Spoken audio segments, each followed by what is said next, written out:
So it was great learning experience for me with the eVision. So I am Jayant, basically from Nagpur. I had completed my graduation in the fields of mechanical engineering in the year 2021. So I enrolled for CCNA course in eVision. So I can say that based on my personal experience, eVision is the great platform for the students who are especially from the non-IT backgrounds and trying to get access to the IT industry. So yeah, it's a great platform for that. At eVision, trainers are highly experienced and they answer all our queries that we ask them.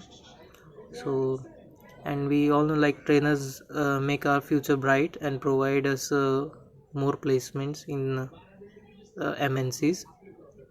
So I got placed in HCS with salary package of 2.88 LPA, and it's an excellent place for learning and for gaining new skills. So I would like to thank eVision. So thank you.